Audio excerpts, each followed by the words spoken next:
Bom dia, pessoal. Tudo bem com vocês? Vocês estão bem? Boa. Som. Vamos abrir lá em Efésios 4. Efésios 4 a partir do 17. Som. Amém. A gente está dando continuidade agora à carta de Efésios, né? Na última ministração sobre Efésios, o Eduardo esteve aqui com a gente, ele pregou Efésios 4 do 1 ao 16. Aí agora a gente vai dar continuidade, dando só uma recapitulada geral, né? Como nós aprendemos, o livro de Efésios é um livro muito completo, então ele traz desde Efésios 1 até Efésios 3, mais ou menos ali até o 24 a 25. Ele fala a respeito do propósito eterno de Deus. E aí agora Paulo ele vai começar a entrar, vamos dizer assim, num porquê, né? Porque não adianta a gente só ter o conhecimento, né? O conhecimento, a revelação, né, do propósito eterno de Deus, ela não nos leva a viver uma vida não prática, né? Ela resulta numa vida prática. E aí Paulo ele vai começar a destrinchar isso no contexto da igreja, como a gente viu com o Eduardo, né, falando dos dons. Especificamente aqui em Efésios 4. Em Efésios 4 a gente ouviu, né, sobre os dons de Cristo, né? Paulo coloca como os dons de Cristo, a gente chama de 5 ministérios, né? Ficou famoso dessa forma, mas Paulo chama em Efésios 4 como os dons de Cristo. E é muito interessante essa questão dos dons, porque os dons é algo que é muito negligenciado e muito mal interpretado muitas vezes por nós, de diversas formas. Mas não é de escandalizar ou da gente se surpreender com isso. Porque já naquela época lá em Corinto, que é em 1 Coríntios lá, né, que é a carta, né, na verdade, que a gente vai mais ouvir falar dos dons, Paulo está falando para Corinto sobre os dons porque eles estavam tendo problemas com isso. Eles não sabiam como administrar, não sabia, por exemplo, a hora que um tinha que falar e o outro tinha que parar de falar. Então não é surpreendente que nos dias de hoje a gente ainda tenha confusões com os dons, né? Porque isso não é novo, isso já acontecia lá naquela época, né? Mas assim, Paulo ele faz realmente vamos dizer assim, ele dá esse zoom realmente na carta de Corinto, em 1 Coríntios 12, 13 e 14, para falar dos dons, porque os dons eles são muito importantes, né? Eles não são um fim em si mesmo, amém?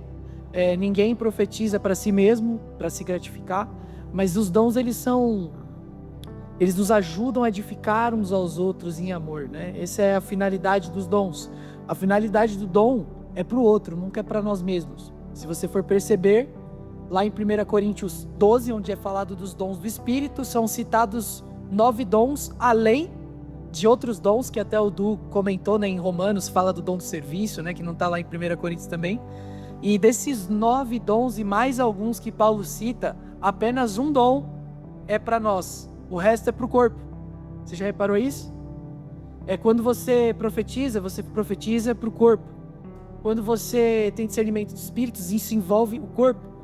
Quando você tem o dom do serviço, como o Du até citou aqui, é para o corpo.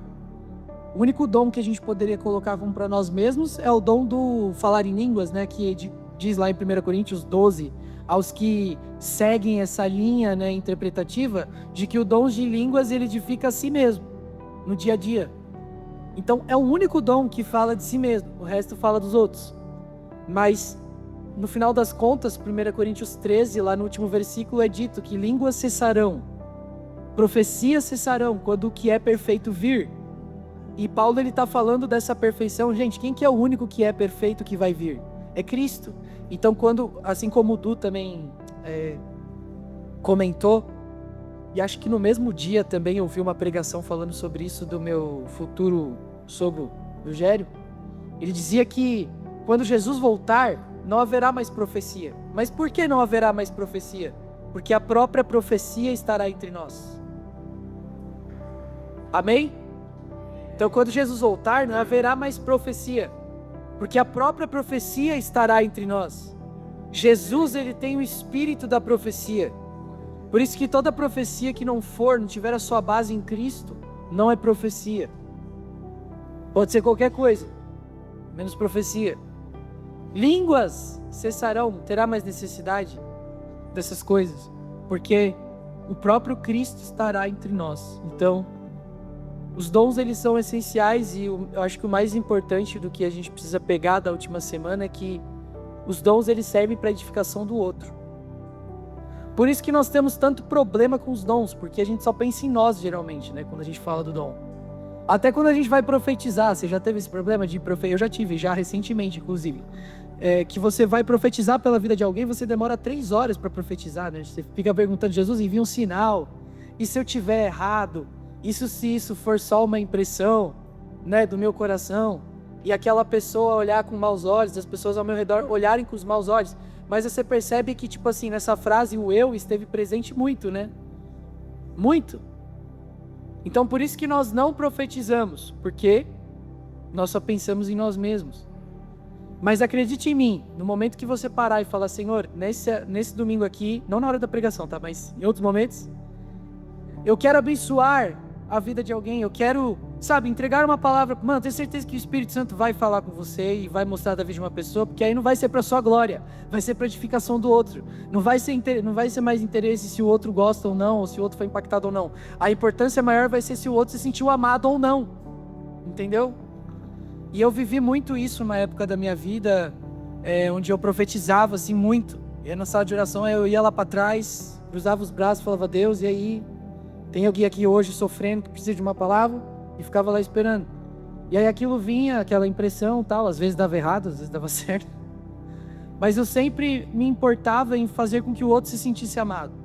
Então, os dons é um assunto que a gente pode aprofundar em um outro espaço, mas eles são muito importantes para a igreja, porque eles edificam a igreja, né? E a gente tem problemas em muitos setores dos dons, das pessoas que entregam, das pessoas que recebem, que ficam meio idólatras, né? Aí recebe do profeta e aí fica apegado ao profeta e não vive sem o profeta. Toda vez que muda de emprego, precisa perguntar pro profeta. Então, tipo, não tem um equilíbrio, sabe? Não entende que ela pode conquistar isso em Deus, mas que Deus usa pessoas para, de vez em quando, nas nossas vidas, usar para o mar, e faz parte do ministério. Então a gente precisa alcançar esse equilíbrio. Sobre Efésios 4, puramente dito, fala dos dons de Cristo. Os dons de Cristo, eles são um pouco diferentes dos dons do Espírito. Os dons do Espírito, eles são para todos. Paulo fala, eu gostaria antes que todos vocês profetizassem. Como que Paulo vai falar que gostaria que todos vocês profetizassem se todos não tivessem capacidade de profetizar? Eu falo, mas ele fala, falo mais em línguas do que todos vocês, mas eu gostaria que vocês falassem mais do que eu. Ou seja, é uma coisa comunitária. É claro que alguns vão ter mais do que outros, porque o Espírito Santo ele vai derramando conforme a porção necessária. Mas a diferença que eu queria trazer aqui para esse texto de Efésios 4 é que os dons de Cristo eles são um pouco diferentes dos dons do Espírito. Porque os dons de Cristo, como diz lá em Efésios 4, seguindo os versículos, indo no versículo mesmo, né? Tipo, o que o versículo diz? Paulo ele fala o seguinte, ele diz que ele, né, Cristo designou a partir do versículo 11, uns a apóstolos, outros como profetas, outros como evangelistas e ainda outros como pastores e mestres. Só que aí no versículo 12, Paulo ele deixa muito clara a finalidade disso, né? Ele não deixa dúvidas, ele diz, tendo em vista. O que significa tendo em vista? Objetivo. Ele está falando, ó, Jesus designou esses aqui, ó, assim, assim, assado, com o objetivo do quê? Ele fala, o aperfeiçoamento dos santos para a obra do ministério e para a edificação do corpo de Cristo. Então aqui a gente vê um cenário de 2 grupos de pessoas. O primeiro grupo de pessoas é aqueles que ele designou com os dons de Cristo, apóstolos, mestres, profetas, evangelistas e pastores. Aí no segundo grupo a gente vê os santos. Mas os santos eles também têm um papel, que é a obra do ministério. Como ele diz aqui no versículo 12, tendo em vista o aperfeiçoamento dos santos, para a obra do ministério e para a edificação do corpo. Então, os santos também têm uma missão. Só que aí que está a pergunta que talvez nós confundimos muitas vezes. Será que todos são chamados a serem evangelistas? Todos são chamados a serem pastores, todos são chamados a serem mestres, todos chamados a serem apóstolos? Não. Porque se todos fossem chamados a serem isso, não existiriam os santos. E os santos, eles são aqueles que vão cumprir a obra do ministério. Mas que obra do ministério é essa, irmãos? Ide, pregai, discipulai, em meu nome expulsarão demônios, curarão os enfermos. Esses são os santos. Então aqueles que têm os dons de Cristo, que são os pastores, eles têm uma finalidade apenas dentro da igreja. Primeiro, são uns, não são todos. Talvez agora você tenha ficado muito triste, acuado. Nossa, então quer dizer que eu nunca vou ser pastor? Quer dizer que eu nunca vou ser mestre? Talvez não mesmo, porque a intenção do seu coração está totalmente errada. Ser pastor e ser mestre não é para você parecer, é para você servir. Eu gosto muito de uma analogia que um pastor faz, que ele simula esses versículos como um futebol. Aqueles que têm os dons de Cristo são os técnicos. E quem joga o jogo? Os santos. Aí então você fica, mas meu Deus, eu nunca vou ser pastor, eu nunca vou ser evangelista. Então não, talvez não. Mas quem que levanta a taça no final da Libertadores? Dependendo aí da aflição, né? Hoje é o Santos, né? Mas irmãos, eu não sei vocês, mas quando eu vejo lá meu time sendo campeão, só vejo o capitão do time lá, assim. Não vejo o técnico fica lá, ó, de canto. Então Jesus, ele nos chama para esse lugar de entenda assim, os dons de Cristo são pessoas que Deus derrama para nós como presentes. São pessoas presentes para a sua vida, para te capacitar, para te aperfeiçoar, para que você seja o quê? Até que todos cheguemos à unidade da fé e do pleno conhecimento do Filho de Deus, ao estado de homem perfeito, à medida de estatura perfeita, à plenitude de Cristo. Eles são presentes de Deus colocados na sua vida para que você chegue nesse lugar. E tome cuidado, não queira ficar pedindo, eu quero ser pastor, eu quero ser mestre. Ser pastor não é fácil não, tá? Tem gente que fala, não, eu quero ser pastor. Aí pergunta pra pessoa, tá, mas como que você se vê sendo pastor? Eu me vejo pregando todo domingo. Errado. Não é essa a função do pastor. A função do pastor é servir. A função do pastor é lavar os pés. A função do pastor é estar sentado na mesa sabendo que o fulaninho lá falou mal de você, falou mal da sua família, falou mal do seu filho, e você lavar os pés dele mesmo assim. E não se deixar ofender. A vida do pastor é ser traído, para que em todas as coisas você cumpra o seu propósito. Então cuidado. Você quer ser pastor mesmo? Você quer ser profeta mesmo? Quer ser apóstolo mesmo? Porque eu posso falar, esses dons aqui, eles são de Cristo. Sabe o que significa isso? Que Cristo é o profeta mor. Cristo é o profeta inicial. Cristo é o pastor inicial. Cristo é o apóstolo inicial. Cristo é o evangelista maior que existe na terra. Esses dons, eles nascem dele mesmo. E ele dá. Só que quando você vive eles, você vive como ele viveu. E viver como Jesus viveu não é fácil.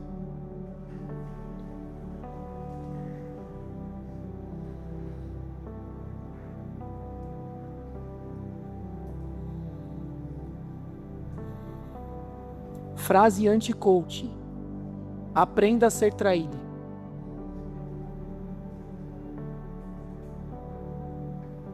Quando Jesus fala, se te baterem no seu rosto e você dá o outro, isso não é sinal de fraqueza, isso é sinal de força. Porque você é o único no mundo capaz de aguentar, de olhar para aquela pessoa e falar, eu dou conta. Eu não vou me ofender, eu dou conta. O mundo age como? Que pilantra. Joga para fora, traidor, joga para fora. Traiu aqui a empresa, traiu não sei o que, traiu. A gente é diferente, a gente é contramão. A gente é o único que vai chegar e vai falar, eu dou conta. E eu vou render amor até que essa pessoa fique tão de saco cheio a ponto dela virar o rosto e ir embora. por ela mesma. Mas ela sempre vai ter o meu sim. Sempre. Nossa, Gabriel, mas isso é difícil. Então, mas é o que Jesus passou. Sede meus imitadores, como eu sou de Cristo. Irmãos, não existe prazer melhor do que esse, tá? No começo dói mesmo.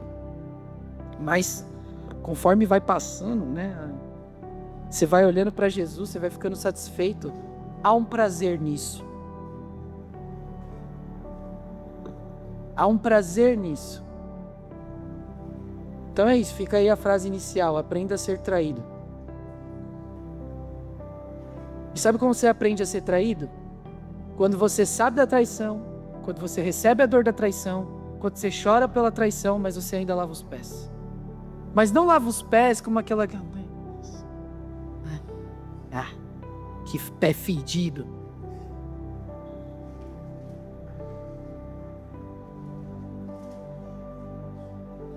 Você aprende na traição quando você ainda entregou tudo, mesmo sendo traído.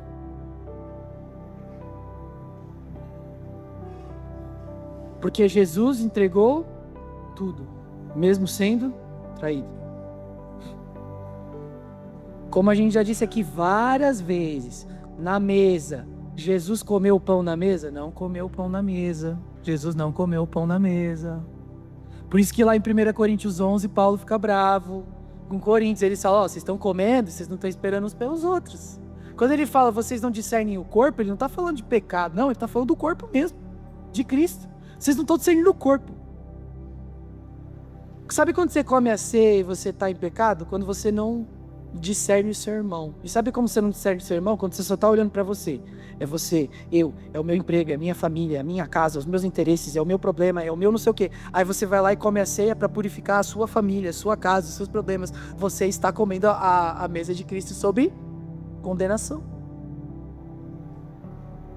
Por isso que aqui nos momentos de ceia, o que a gente faz? As rodinhas.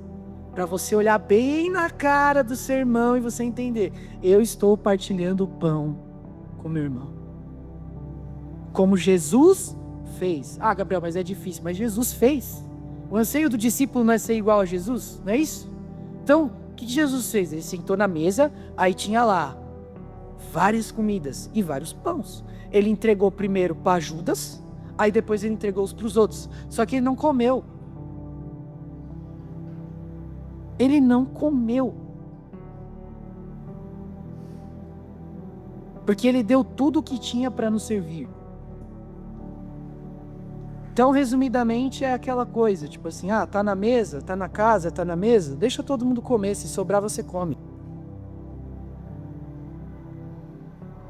Isso é exatamente o que Paulo fala lá em Filipenses. Eu sou satisfeito em todas as coisas. Eu sei o que é ter muito, eu sei o que é ter pouco. É isso que ele está falando. Porque ele aprendeu a viver com pouco. Ele aprendeu a ser o último a comer. Ele aprendeu a todo mundo estar comendo lá feliz e ele lá sem comer, feliz também. Ele aprendeu a ser assim. Então, essa introdução de Efésios 4, ela vai falar muito sobre isso. Sobre nós sermos um corpo. Quando a gente fala de um corpo ser bem ajustado, é isso. Exatamente isso. É considerar os outros maiores, né, do que você. E é exatamente isso. Na prática é isso. É fazer que nem Ló. Sabe Ló? Você lembra da história de Ló? Tava pensando nisso esses dias. Tipo, Abraão começa a interceder, né? Falar, se tiver ali um justo, 10 justos. Sabe qual era o problema de Sodoma e Gomorra? Tem gente que acha que era a homossexualidade. Não. Também, mas não. O principal problema de Sodoma e Gomorra é que eles não atendiam o órfão, a viúva, o pobre. Eles extorquiam as pessoas. Isso está lá em Ezequiel. Por isso que Deus fica irado. E aí por isso que Abraão fica, se tiver um justo, poupa a cidade. E se tiver 10, poupa a cidade. Só tinha Ló. E Ló realmente era um justo. Que é um texto até que mexe assim com os nossos corações, nos escandaliza. Que os homens entram lá para tentar abusar dos anjos, velho. Que entram na cidade. Aí sabe o que Ló fala? Não. Tomem minhas filhas, mas não abusem deles. Isso é sinal de um justo. De servir. Por isso que Ló era justo, naquele momento. Então é isso que nós devemos ter na nossa vida para aprender a ser igreja. Esse é o passo inicial. Aí o 17 vai dizer o seguinte, a gente vai ler até o 32, diz. Aí em seguida Paulo diz, portanto, digo e dou testemunho no Senhor, que não andeis mais como andam os gentios em pensamentos fúteis, obscurecidos, no entendimento, separados da vida de Deus pela ignorância e dureza do coração.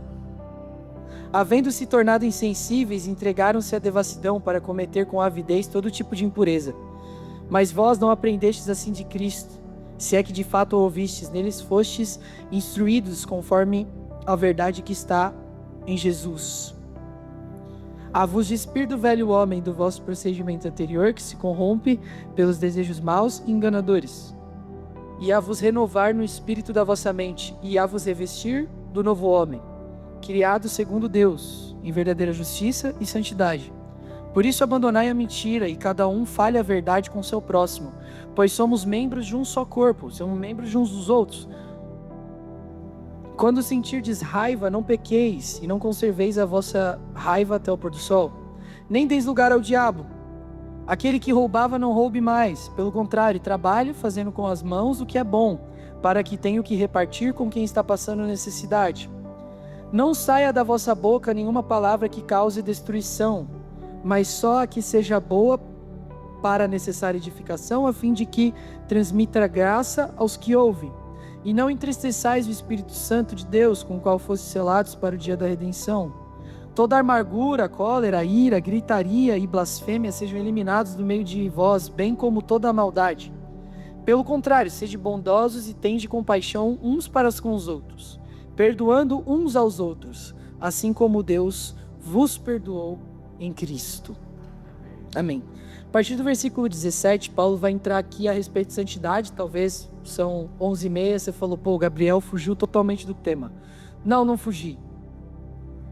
Porque quando Paulo vai falar do bem aqui, nos versículos em diante, ele sempre vai falar o bem que a gente gera no outro, não em nós mesmos. Isso é santidade. A gente pensa que santidade é só você e você, mas não. Por isso que eu não creio naquela frase que diz a salvação individual. Como que a salvação é individual? Tudo bem. Mas não sei, eu vejo vários textos falando lá em Êxodo, por exemplo, da rebelião de Corá contra Moisés. Não, quando o deserto abriu e comeu todo mundo, não comeu só Corá, não. Comeu todo mundo que seguia ele.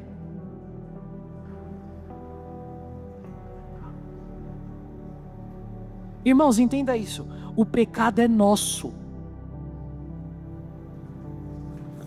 Às vezes a gente fala, não, a bênção é nossa. Mas o pecado é nosso também. Não venha para a igreja achando que aqui é um lugar de você vai ver sua vida com a sua família, depois vai sair daqui e vai embora. Esquece. Jesus não vem salvar você assim.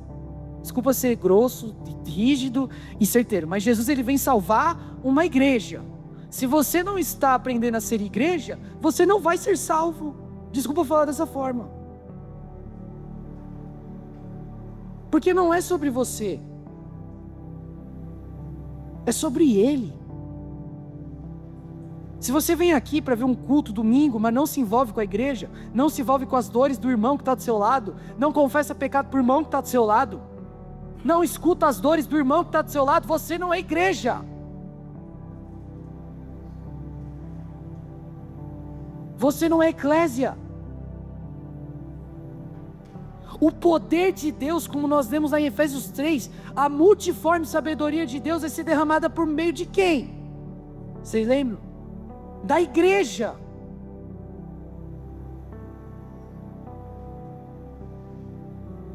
Sem ser igreja,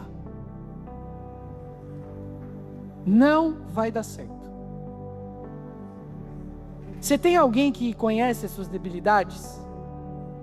Você tem alguém que você conhece, que você confessa os seus pensamentos fúteis, como nós vemos agora? Você tem esse alguém? Não! Ele te chama hoje ao arrependimento. faça o quanto há tempo. Procure alguém de confiança. Procure alguém maduro e confesse e esteja junto, não só como desculpa o termo, perdão, sanguessuga. Qual é o texto de Provérbios lá que fala, né, que a preguiça tem 2 filhas? Dá, né? Não como um sanguessuga, com aquela, não, só quero usar aquela pessoa para confessar. Não, é que você está dando. Porque isso é ser igreja, irmãos. Sei que é duro, mas é difícil. Mas isso é o que é. A verdade vos libertará, irmãos. Isso é ser igreja, irmãos. Não pense que você vir aqui, não falar com ninguém, só dar um beijinho. Oi, tudo bem, paz, Senhor. Aí vai para casa, volta, não confessa pecado para ninguém. Não ora por ninguém. Não ora por Israel. Não ora pelo órfão, não ora pela viúva. E acha que é igreja, e acha que está bem diante de Deus. Nós não estamos bem diante de Deus se nós agirmos como pessoas que só olham para si mesmas. Como diz aqui o versículo 17, portanto, por causa disso, irmãos, ainda digo, dou testemunho do Senhor, né, que não andeis mais como andam os gentios, em pensamentos fúteis, obscurecidos no entendimento, separados da vida de Deus pela ignorância e dureza do coração, havendo tornado insensíveis, entregaram-se à devassidão, para cometer com avidez todo tipo de impureza. Aqui é interessante que Paulo, lá em Romanos 1, ele vai destrinchar mais isso. Aqui ele está falando de pessoas que têm a mente obscurecida. Nós já falamos do propósito eterno de Deus. Irmãos, pessoas que não estão no propósito eterno de Deus têm a mente obscurecida. A raiz de todo pecado é o egoísmo. A raiz de todo pecado é olhar para si mesmo. Porque você vai contra a sua natureza. Lembra, nós falamos há uns cultos atrás, nós temos 2 olhos. Se não existisse espelhos na terra, para quem você mais olharia? Para você ou para o outro? Para o outro, sabe por quê? Porque Deus fez assim. Lá quando Adão e Eva pecam, é a primeira vez que eles olham para si mesmos. Por isso que é dito, eles olharam e perceberam que estavam o quê? Nus. Sabe o que eles fizeram? Eles fizeram isso aqui, ó. E se envergonharam.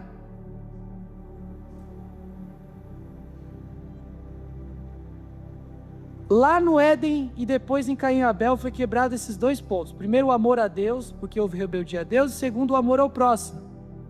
Agora o homem, o Adão não... Ele já totalmente em pecado. Ele pega contra Deus e culpa a esposa. Sendo que ele era o guardião do jardim. Ele que tinha que ensinar para a esposa, ele que tinha que cuidar da esposa, ele culpa a esposa. Isso não acontece mais hoje, né? Não acontece mais, né? Não.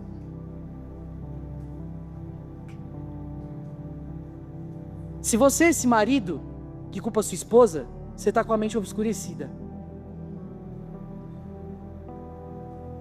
Porque marido, você não nasceu para olhar para você, você nasceu para olhar para sua esposa. E o Éden é esse.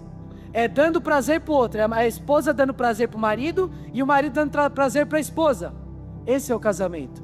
E é a dinâmica. Come esposa, se sobrar eu como depois.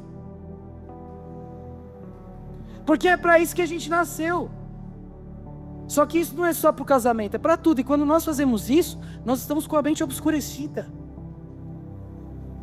Porque nós estamos olhando tanto para nós mesmos, tanta nossa rebeldia, que Deus olha para nós e fala assim, tá bom, então faz o que você quer. Você pensa que Deus, a pior coisa na sua vida é quando você está em pecado e Deus vai lá e te corrige? Essa é a pior coisa? Você pensa que na sua vida? Quando Deus chega em você e dá uma lapada mesmo, que você fica mal 3 dias, falando, Deus, o que eu fiz? Você pensa que isso é a pior coisa? A pior coisa é quando Deus olha para você e fala assim, tá bom, faz o que você quer então. Eu não interfiro mais. É o que diz lá em Romanos 1 e é o que diz esse texto. Os entregou. Você pode repetir isso? Os entregou. Quando você tiver um amigo chegando para você e apontando o dedo na sua cara assim, falando, mano, você tá louco. Enquanto você tiver isso, você tá bem. Você está no caminho certo. Mas o dia que você não tiver mais isso, ninguém para dizer não, ninguém para olhar na sua cara e falar assim, mano, você tá maluco. Olha o jeito que você está tratando sua esposa. Olha o jeito que você está tratando seus filhos. Enquanto você não, mano, enquanto isso acabar na sua vida, deu ruim. Porque a pior coisa para a nossa vida, irmão, segundo esses textos, é Deus entregar, sabe? Aí essas pessoas se tornam insensíveis. Você conhece pessoas assim? Você fala, e mano, não entra, a pessoa está parecendo uma pedra. Porque Deus, aí a pessoa vai se obscurecendo, ela já não é mais sensível. Se chegar Jesus e falar o texto lá de Mateus 7,7 que o caminho é estreito, nem todos aqueles que vierem em mim lá no último dia, eu direi que podem entrar, sabe? A pessoa não tem mais temor, ela não tem mais temor em relação a isso. Ela tem uma mente totalmente obscurecida.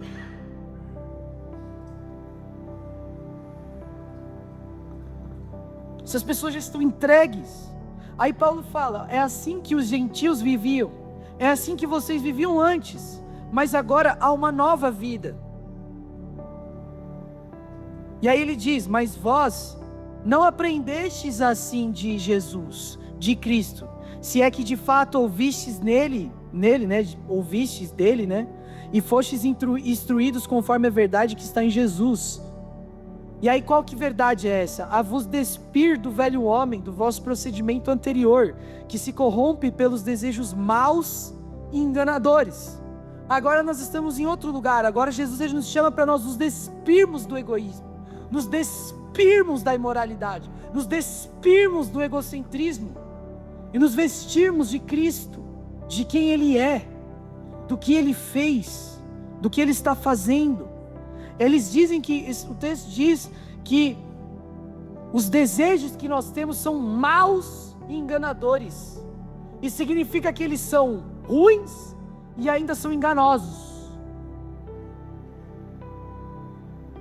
O desejo que você tem de trair sua esposa é ruim, é mau e é engano. Eu amo um texto lá de Provérbios 7, 21. Acho que é o 21, acho que é o 21 a 23, talvez, que diz: ela o convence com a sedução das palavras, e o arrasta com o elogio dos lábios. E o que ele faz? Ele a segue de imediato, como um boi que vai para o matadouro, ou como um louco que vai para o castigo das prisões, até que uma flecha lhe acerte o fígado. Ou como um pássaro que vai para o laço sem saber que este está preparado contra a sua vida. Irmão, esse é a mulher adúltera. Ela tem o lábio aqui, doce, mas o final é amargo, como fel. E aí você vai lá, que nem um boi, segue de imediato. Aí quando vê uma flecha, você toma uma flechada no meio do fígado. Quando vê, você já está, meu Deus, o que eu estou fazendo? Já fiz, meu Deus, acabou, morreu. Os nossos desejos são maus e enganadores. O nosso coração é mau, enganador. Marido, toda vez que você olhar para uma mulher na rua, você pensar em olhar para ela com um olhar impuro, você pensar atrás de sua esposa, criar fantasia na sua mente, lembra desse texto. Enfatiza principalmente: e ele a segue de imediato, como um louco. Você é esse louco, se você for. Porque os nossos desejos são maus, os nossos desejos são enganadores. Você tem que lutar contra você mesmo.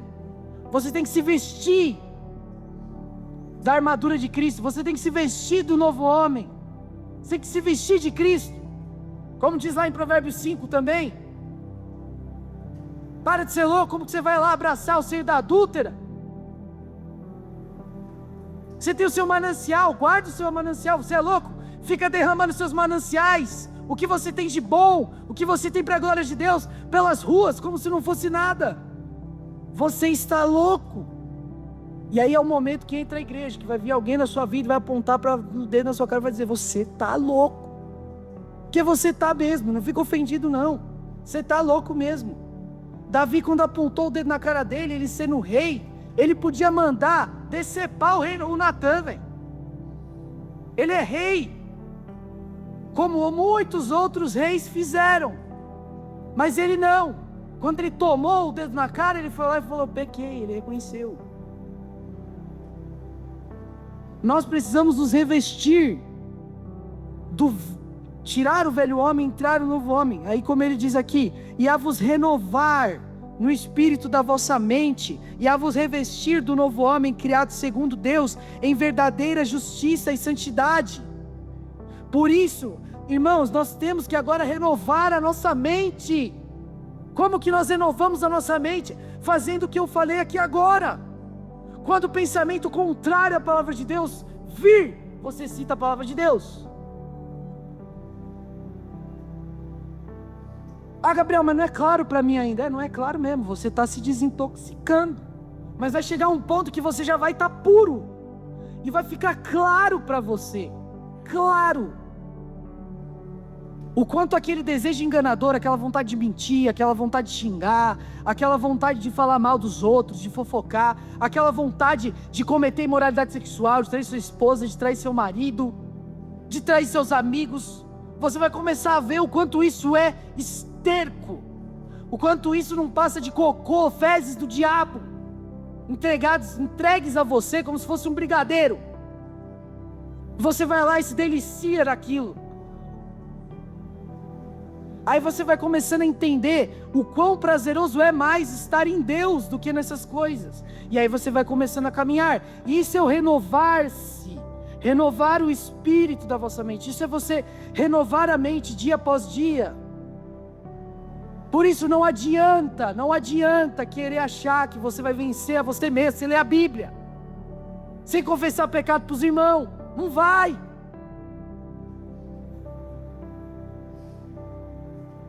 Se você não ter prazer nisso aqui, você não vai conseguir vencer as tentações.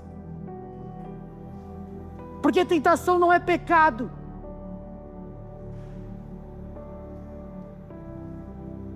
Mas você não vai conseguir vencer as tentações sem imergir nisso aqui diariamente, sem comer isso aqui diariamente, até que isso aqui seja o maior prazer que você tenha na sua vida.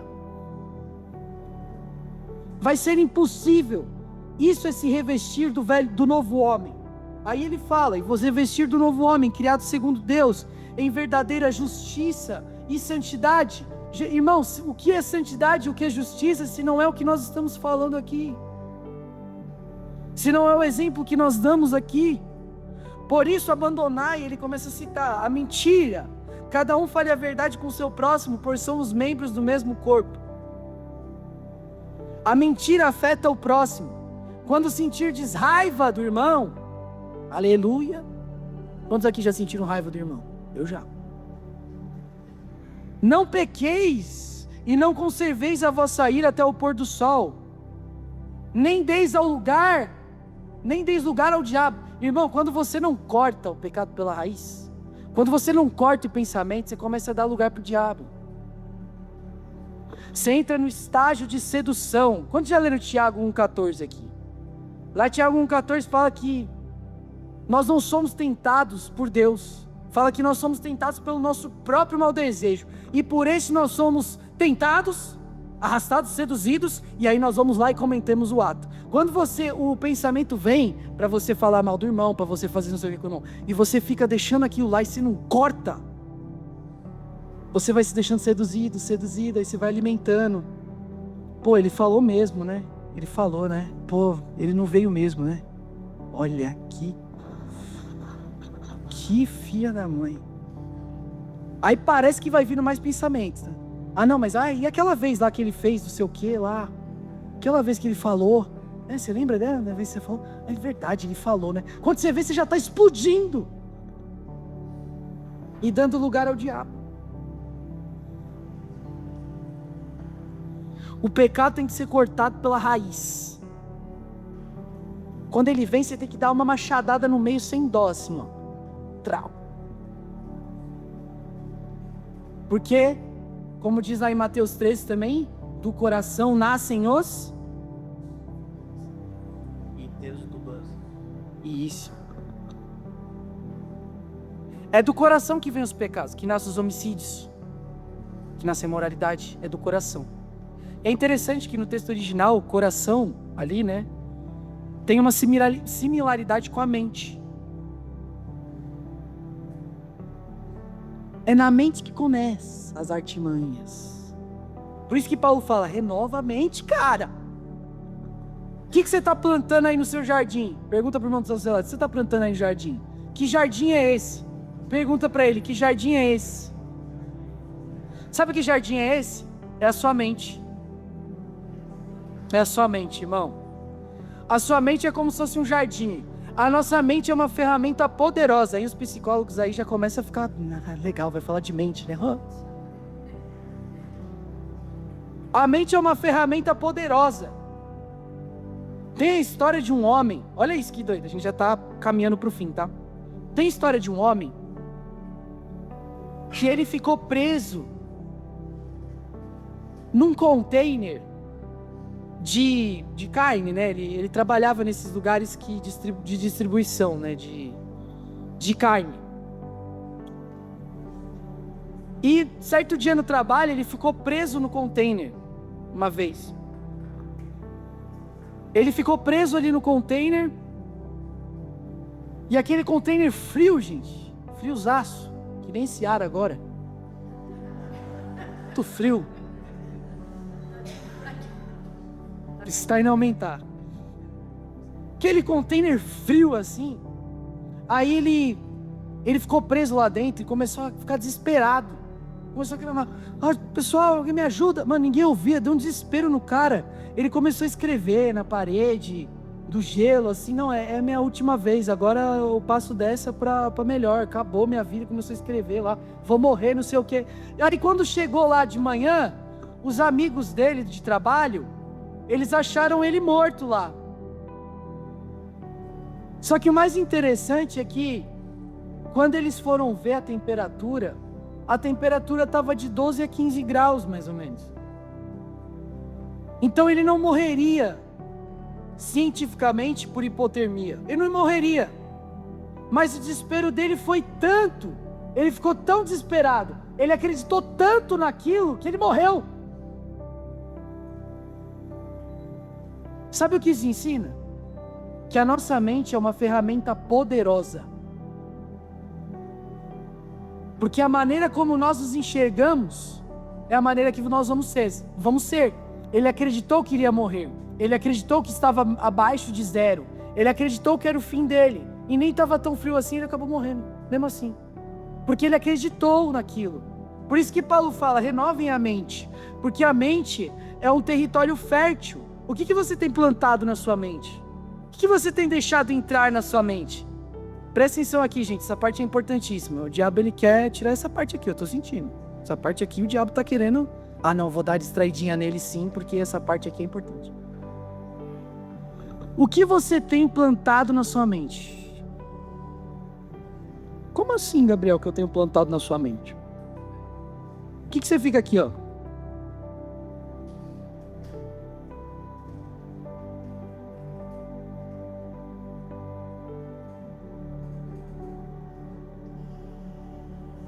Nossa, tá demorando, né? Mas quando você fica aqui, você nem sente o tempo passar.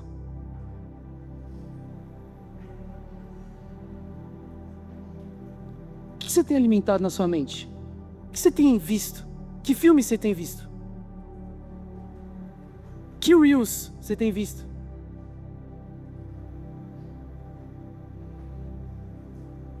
A nossa mente... Irmãos, a nossa mente, ela é um campo que você vai plantar coisas boas ou coisas ruins diariamente. Tem que renovar a mente. A gente fica cantando, não, queremos ser igual a Jesus, queremos... Irmão, como que você vai querer ser igual a Jesus? Como você vai querer amar Jesus? Você não consegue nem renovar a própria mente. Começa a renovar a própria mente para ver se você não vai pregar para você mesmo. Vai falar, o que é uma porcaria de uma tela comparada às grandezas de Deus?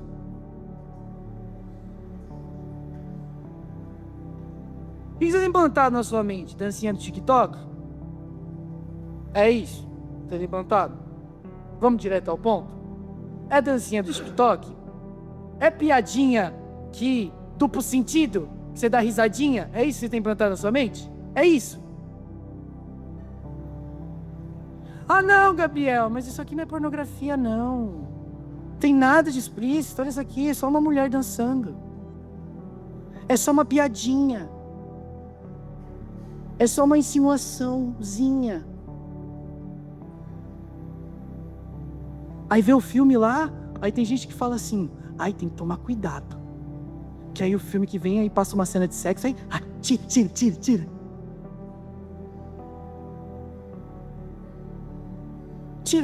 Tira. O olho já viu, já entrou no olho, já tá no subconsciente, já tá lá trabalhando. Tira.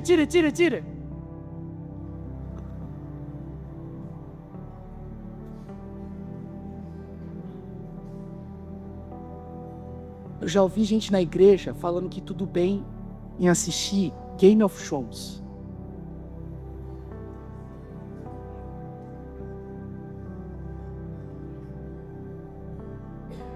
E ainda fala, mas você assiste o filme de tiro, é violência. Mas a violência, como diria John Piper, é encenada. A nudez, não. A nudez é real.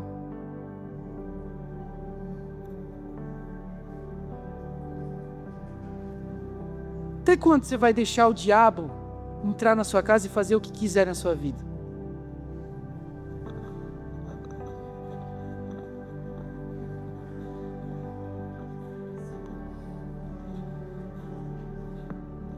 Não deis lugar ao diabo.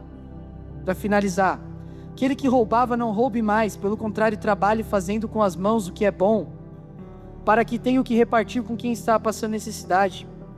Não saia da sua boca nenhuma palavra que cause destruição, mas só a que seja boa para necessária edificação, a fim de que transmita a graça aos que ouvem. E não entristeçais o Espírito Santo de Deus, com a qual foste selados para o dia da redenção. Toda amargura, toda cólera, ira, gritaria, blasfêmia, sejam eliminados do meio de vós, bem como toda maldade. Irmãos, essas coisas entristecem o Espírito Santo. Quando você faz isso, entristece o Espírito Santo, entristece ele, que é contra a obra dele. A gente vai ler aqui na próxima semana, Efésios 5. Não participeis das obras infrutíferas das trevas.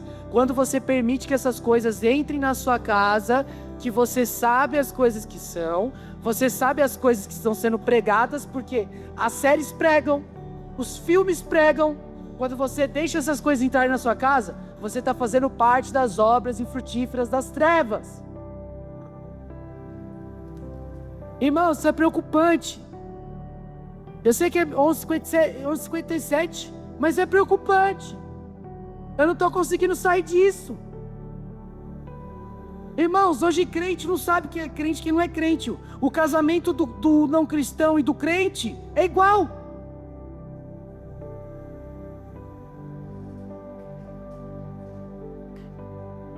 O filme que o crente vai assistir é o mesmo do não crente.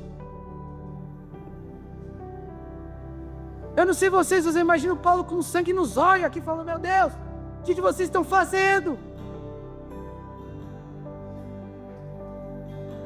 Não vos associeis às obras da carne mais. Agora não é obras da carne mais, como nós lemos. Pelo contrário, sede bondosos e tende compaixão dos outros, uns com os outros, perdoando uns aos outros, assim como Deus os perdoa em Cristo. Não é ter compaixão dos outros, você deixar essas coisas entrarem na sua casa, você consumir esses conteúdos, isso é o contrário de compaixão.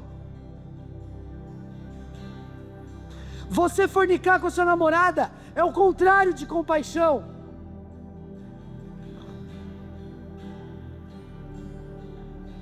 Você mentir, adulterar, é o contrário de compaixão. Irmãos, não entristeça o espírito. Preste atenção no que você está vendo. Irmãos, afinal nós somos puros ou não? Você é crente ou não? Ah, Gabriel, mas isso é muito radical. É só uma música. Como assim é só uma música? Eu estava um tempo atrás no aniversário da minha sobrinha. As crianças lá tudo dançando TikTok, a música falando senta, rebola. Criança de 6 anos dançando isso. E você ouvindo isso e compactuando com isso?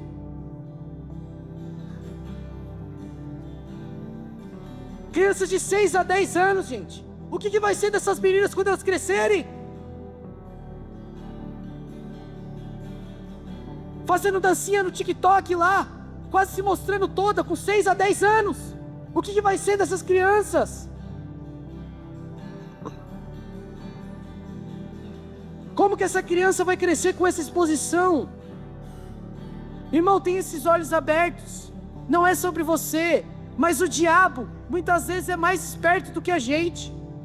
E ele deita e rola e zomba da nossa cara, e você não faz nada.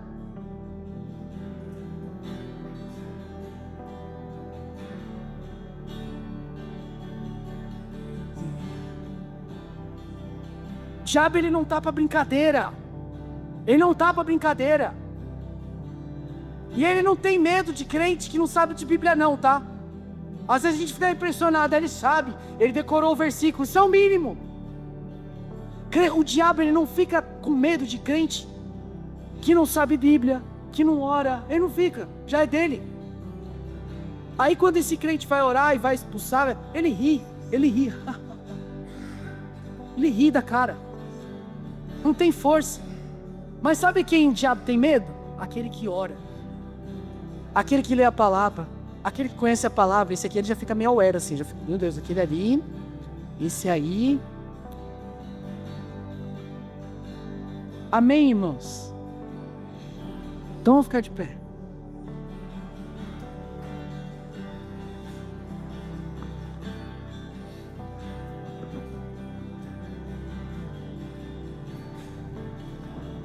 A gente pode resumir essa ministração em 2 pontos, né? Se despir do velho homem e agora viver uma nova vida. Se despir do velho homem e viver uma nova vida, amém? Irmãos, eu posso falar, o diabo ele não tá pra brincadeira não. O diabo não tá pra brincadeira. Presta atenção aqui, o diabo, isso inclui para todos nós, o diabo não tá para brincadeira não. E a gente precisa ser radical com aquilo que a gente vê, com aquilo que a gente ouve, com aquilo que a gente fala.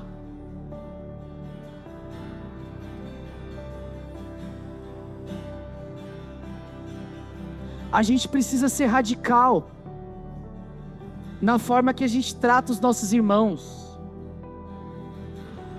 Então, irmãos, nessa manhã, feche seus olhos e a gente vai entrar no momento de ceia agora, né? Irmãos, comece a pedir para que o Espírito Santo mostre para você quais são as obras infrutíferas que você tem feito parte. Como você tem tratado a imoralidade na sua vida? Como você tem tratado a devassidão na sua vida? Romanos 13, versículo 13 ao 14 diz: irmãos, vivam de maneira decente, como aqueles que vivem à luz do dia, não em orgias, em bebedeiras, não em imoralidade sexual e devassidão, não em discórdias e invejas, mas revistam-se do Senhor Jesus Cristo, e não fiquem premeditando como satisfazer os desejos da carne. Então identifique esses desejos, mate esses desejos, corte-os pela raiz, e Jesus vai olhar para você como aquele que olha e diz: esse é o meu filho amado, em quem tenho tanto prazer. Sim, Jesus, nós te pedimos em amor agora nessa manhã, Pai. Confronta os nossos corações, derrama santidade, abre os olhos, tira as escamas dos olhos, tira as escamas dos olhos. Em nome de Jesus, que o pecado comece a incomodar, os pecados que não incomodavam comecem a incomodar agora. Traz à luz os pecados que a pessoa nem sabia, que vem incomodar mesmo, que venha gerar dor mesmo, para que haja arrependimento, para que haja mudança de rota. Em nome de Jesus, derrama pureza, pureza nos lábios, pureza nos olhos, pureza na mente. Derrama pureza, espírito de pureza, espírito que habita em Cristo Jesus. Derrama pureza.